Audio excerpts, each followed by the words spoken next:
Salut les assoiffés de sang fictif, bienvenue dans Movie Dev Contest, parce qu'il faut bien se lâcher. On va inaugurer cette toute jeune chaîne avec un film d'horreur très important pour moi. J'ai nommé Le Retour des Morts Vivants.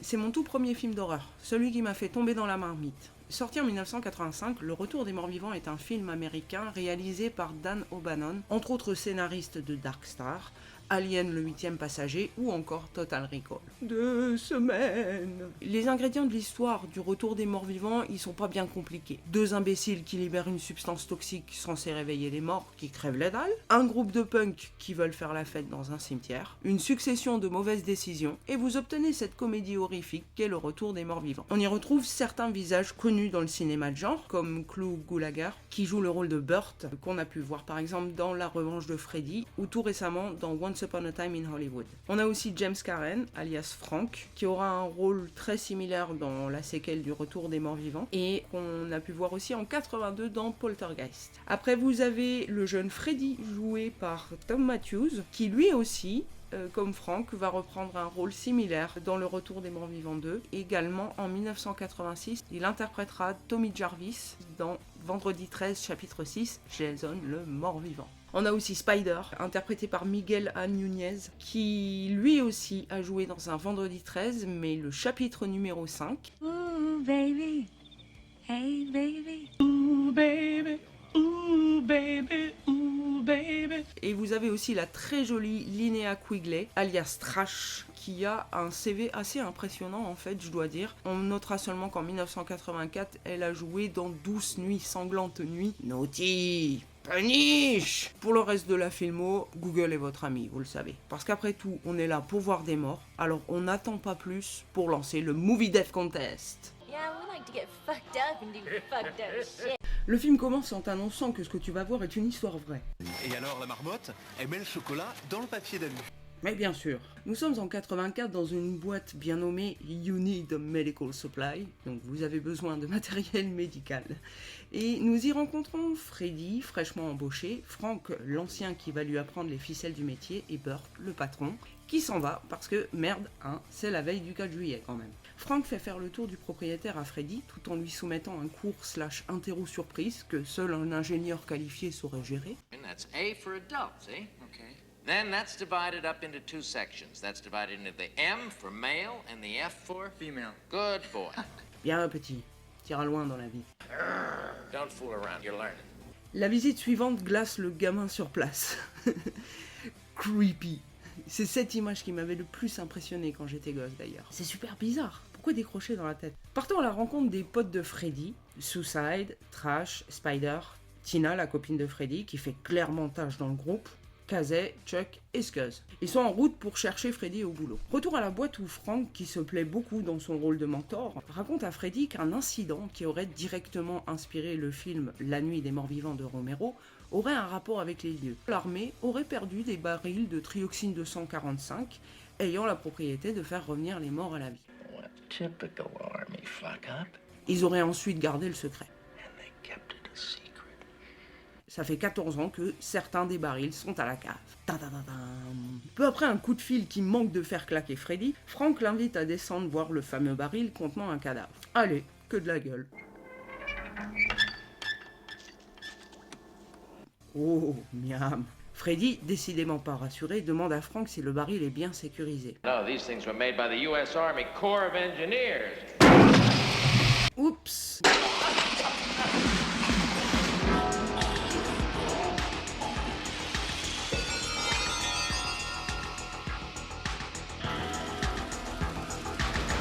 Quelque part ailleurs aux USA, un haut gradé de l'armée rentre dans sa maison ultra sécure, prend le temps d'envoyer bouler sa femme avant de se rendre au rapport dans sa pièce. Non, on n'a toujours rien trouvé. Oui, on compte sur la bêtise d'un imbécile heureux pour nous pointer la bonne direction. Les potes de Freddy arrivent à la boîte, mais il est trop tôt. Comme ce sont des rebelles, hein, quand même, ça leur pose aucun problème de commencer leur taf au cimetière en attendant Freddy. En parlant de lui, comment il va ? I think I'm gonna be sick. Oula, pas fort on dirait, hein. ça dégueule, ça pleure, ça tousse comme s'ils avaient fumé 2 paquets de gitane maïs en 30 minutes chrono. Mais les ennuis font que commencer. Le cadavre du baril a disparu. Quand même, pourquoi est-ce qu'il en a pas profité pour les bouffer, hein? Ça c'est un premier point fuck logique et il y en aura d'autres dans le film. Ils remontent tant bien que mal, puis entendent un chien en souffrance. C'est un des split dogs qui s'est cassé la gueule. Ah mais qu'est-ce que tu fous, Frank? On avait dit qu'on ferait pas de mal aux animaux, même pour de faux, merde. Le festival de l'incompréhensible se poursuit avec le mort au crochet qui s'est décroché. Freddy veut appeler les flics, mais Frank craint pour la boîte et sa place par extension. On n'a qu'à appeler le numéro spécial, propose Freddy. Non, il n'y a pas moyen de mettre l'armée dans l'affaire. Donc Frank, lui, il veut appeler le boss. Ouais, t'as raison, ça va faire avancer le schmilblick. Retour au cimetière où Trash fait la conversation à Spider. Do you ever fantasize about being killed? Spider est pas du tout dans ce délire. Il insiste depuis le début sur le fait qu'il n'y ait pas moyen qu'il meure ce jour-là d'ailleurs. Trash dit avoir déjà imaginé des vieux mecs qui la boufferaient vivante, tout en se touchant de partout. Ah, ça y est, là t'as enfin capté l'attention de Spider. Et pouf, plus de haut, et c'est parti pour un striptease quasi intégral sur fond de SSQ, sans mauvais jeu de mots.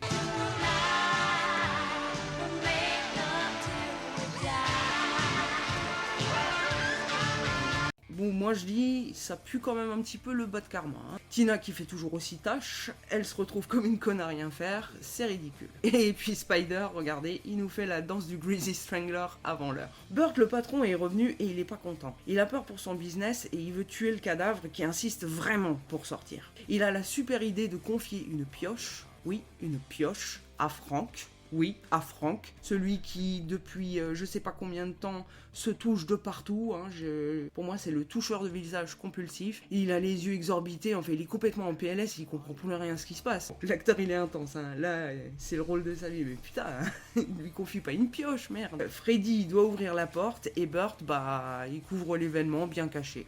Mais, farce oblige, il est exactement dans le champ visuel du cadavre. Là, c'est un premier fail niveau maquillage, parce que, sans déconner, ce mec, il est pas mort, hein, il a juste une jaunisse carabinée, et regardez les crédits de fin, cadavre jaune, devenu bizarrement encore plus jaune, et puis, bah, il se jette direct sur lui. Après, en gros, plus le trio va essayer d'arranger les choses, plus les choses vont empirer. Frank, il est sur le cul, parce que, dans le film de Romero, il suffisait d'atteindre la tête pour les tuer. It worked in the movie! Et puis Freddy qui balance cette phrase clin d'œil. Une seule solution, complètement détruire le cadavre. Ernie Kaltenbrunner, un ami de Burt qui est embaumeur, travaille juste en face. Et justement, il est encore là. Allons lui demander d'incinérer le cadavre. Ernie, musique martiale allemande dans les oreilles, et c'est parti pour une petite liposuction. Il n'entend pas Burt toquer, Burt entre, et bim, Ernie qui sort un flingue, sans déconner. Putain, si t'es pas tranquille, qu'est-ce que tu fous à cette heure-ci dans une morgue avec la zik plein les oreilles, quoi? Burt, Frank et Freddy prétendent que leurs petits paquets sont des belettes enragées, envoyées malades par erreur. Ernie, il est choqué, il est dégoûté de la demande. That's cruel. Well, I can't think of anything else to do, Ernie. You just can't burn animals alive. It's just too hideous, isn't it? Ah ouais, c'est dégueulasse.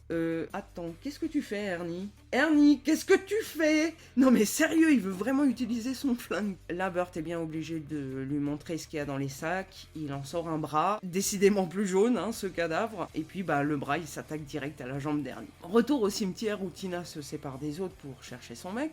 À la morgue, Ernie met des plombes avant de se décider à brûler le puzzle cadavre. Et puis, il y a aussi les split dogs. Moi, j'ai une vraie question. Est-ce qu'ils ont pensé à prendre les papillons? Et si tu les relâches, les papillons, est-ce qu'ils vont s'attaquer à des humains ou alors est-ce qu'ils vont chercher d'autres papillons?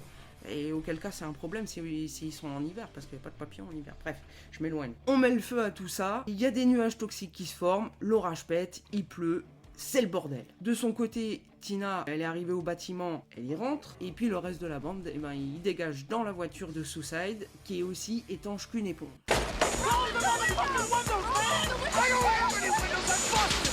En plus, il a pas de fenêtre. Et ouais, c'est un quepon le mec. Les fenêtres, c'est pour les conformistes. Au crématorium, Burt est gai comme un pinson, pensant le problème réglé, mais son enthousiasme n'est pas partagé par ses employés qui sont de plus en plus en PLS. Faut appeler les secours. Tina trouve la casquette ridicule de Freddy devant la cave, et donc elle décide de descendre chercher son mec. Elle y trouve le cadavre du baril. Alors ce cadavre, moi je le trouve très très cool, hein. Il est bien foutu, moi j'adore sa manière de bouger, son look algueux, et son pantalon qui fait pas de def et tout, il est cool. Tina a peur, elle remonte, fatalement l'escalier cède sous elle, elle se cache dans un casier, mais le zombie, qui est globalement plus intelligent qu'au moins la moitié des personnages, trouve très vite le moyen de la déloger, au lieu de taper comme un connard de zombie lambda le ferait. La bande arrive à temps pour sauver Tina, et c'est Suicide qui ouvre le Movie Death Contest avec une belle croquette dans le crâne. Bon, c'est une première mort au bout de 44 minutes, c'est un peu long à arriver, mais on s'est pas emmerdé jusqu'à présent. Spider lance un pot de peinture au mort-vivant qui est tout content de voir qu'il y a encore plein de bouffe qui l'attend. Les jeunes sortent de la cave, tous sauf Spider, ils cavalent comme des cafards à qui on aurait brûlé l'arrière-train. Help me find the door! Stupid fuckers! Côté morgue, l'ambulance arrive et les deux docteurs sont perplexes de constater que les deux hommes n'ont aucun signe vital. Tous les cadavres sont en fin de sortie et c'est la fête du slip pour eux.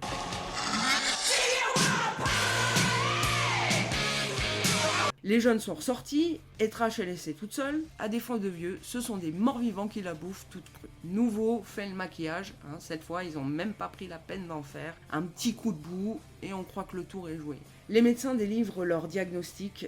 Well, it's a puzzle. Because technically, you're not alive. Except you're conscious, so we don't know what it means. You saying we're dead? Well, let's not jump to Are you saying we're dead? Bah, je sais pas, ton collègue il l'a bien fait lui. Spider, Tina et Scuzz arrivent au funérarium. Ernie, toujours accroché à son flingue, il va leur ouvrir. Are you crazy? Are you on PCP? Oh, j'adore la question, hein. On sait jamais, hein, des jeunes. Nos deux médecins retournent à leur ambulance chercher des civières quand ils entendent des cris. Elle a, encore une fois, zéro maquillage ou presque. Jerry et son collègue se font croquer le crâne, on ne voit rien, hein, effet full, et c'est bien dommage. Casey et Chuck, qui sont retournés dans la boîte, appellent la police, mais sont interrompus par un zombie casse-cou qui lui aussi a l'air bien intelligent. Il balance direct le phone contre le mur. Tina retrouve son mec tout défectueux. Why the paramedics? I'll go get them. Get my own car started. Oh my god, Freddy, what did they do to you? Pourquoi tout de suite les accusations infondées et l'hystérie? Explique-moi. Les docteurs ne reviennent pas, Ernie, armé de son fidèle pistolet, sort voir ce qui se passe. Et il rentre aussi sec. Il est en panique, mais il gère. C'est l'heure de faire comme dans la plupart des films de zombies, se barricader. Dehors, les morts-vivants se croient chez Domino's Pizza.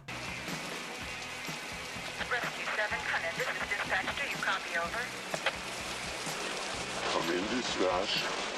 Send more paramedics. Freddy et Frank sont plus mal que jamais. Ernie est formel. Ils ont les symptômes du rigor mortis.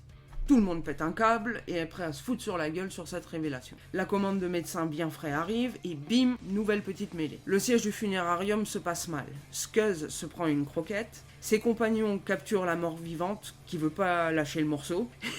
Mais tu vas lâcher, oui oh merde. La scène est bien gore, crado, elle est bien foutue. Le cadavre lui-même, enfin je veux dire l'animation, regardez, c'est vraiment très cool et très bien fait. Par curiosité scientifique, Ernie interroge la morte vivante. Manger des cerveaux leur permettrait de calmer leur souffrance. What about the pain? The pain of being dead. I can feel myself rot. Pendant ce temps dehors, Trash se réveille. Sexy time. Et hop la croquette. Par précaution, Freddy et Frank doivent être isolés dans la chapelle. Tina, superbe actrice aux pleurs convaincants, veut rester avec Freddy. I'm not leaving Freddy. We gotta lock the door, you know that. I'm staying. Okay. Notez que personne n'insiste pour l'en empêcher, moi non plus. Une voiture de police vient faire une ronde. Oh les mecs, il y a du poulet au menu! Dans la chapelle, Freddy et Frank se décident enfin à crever. What, Freddy? What? Live. Burt, Spider et Ernie sauvent Tina in extremis et regardez qui se faufile discrètement en l'air de rien. Ernie balance de l'acide dans la gueule d'un Freddy monté sur ressort et il l'enferme. Tina fait son boudin, inutile jusqu'au bout hein, le personnage. Burt et Spider vont tenter leur chance d'atteindre la voiture de police abandonnée et c'est une victoire avec un petit strike au passage, ça fait toujours plaisir. Finalement, Burt et Spider plantent la caisse qui explose. Gros malin, vous faites quoi maintenant? Ernie et Tina se cachent dans le grenier pour échapper à Freddy, qui lui a réussi à sortir de la chapelle. Regardez-moi ce tableau, comment il est trop bizarre. Ernie est prêt à tuer Tina. Et Frank, il est passé où? Eh ben Frank, il est tout plein de culpabilité, parce que c'est lui qui a foutu la merde au départ, c'est vrai, hein. Et donc il se fout au feu. C'est comique et triste à la fois. Rip Frank.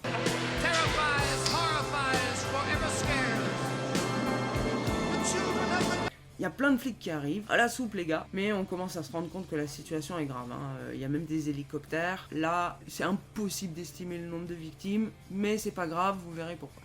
Retour au bâtiment de fourniture, Burt dit qu'il y a un téléphone dans la cave. Hors de question d'y aller pour les autres, il y a un zombie. What do you mean? One of those fucking corpses, man. A real ugly one, all black and slimy. Attends, répète. A real ugly one, all black and slimy. Quoi? One all black. Ouah, ça parle mal. Burt règle le problème à la batte et ils descendent tous à la cave. Encore un fuck logique, Suicide est toujours HS. Pourquoi? Trash est morte après lui et pourtant elle est déjà sur pied, elle est déjà opérationnelle. Elle. Burt téléphone enfin au numéro spécial sur le baril, parce que bon, les flics ils ont l'air vachement occupés. What is it?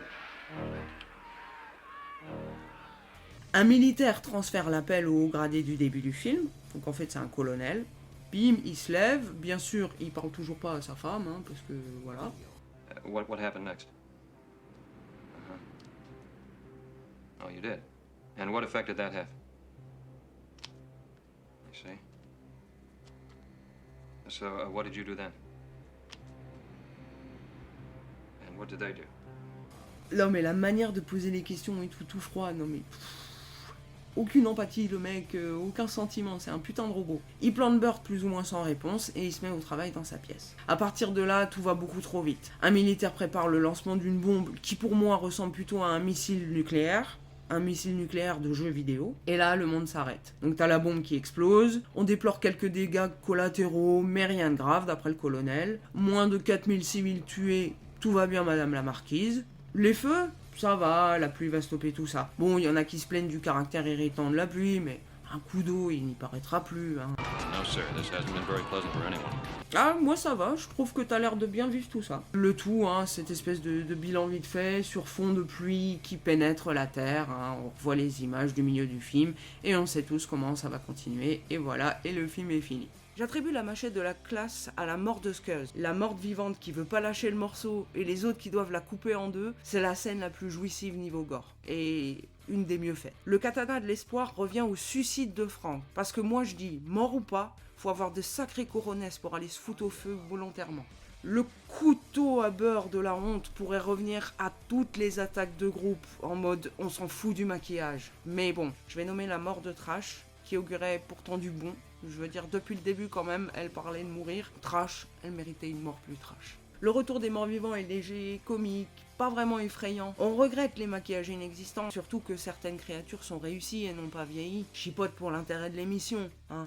Dans le temps, avec les télés qu'on avait, on faisait pas attention. Et puis bon, voilà, on était tout gosses, donc on était déjà bien content d'avoir la permission des parents pour voir un film d'horreur, quoi. En tout cas, ça m'amène à penser que c'est un chouette choix pour débuter dans le genre quand on est un jeune public. Il y a 0 CGI, et ça c'est bien, parce que les jeunes d'aujourd'hui, ils en bouffent du CGI, et c'est dommage, quoi, parce que là, on peut apprécier, quand ils ont pris la peine, on peut apprécier des beaux maquillages qui sont quand même plus ou moins réalistes. Donc un excellent film pour débuter, moi je suis ravie de l'avoir fait. Et puis je voudrais savoir, vous, les assoiffés de sang fictif, quel film a été votre baptême de l'air? Allez, on passe à la seconde partie de la vidéo, je vous laisse avec McCoy, et on se retrouve après.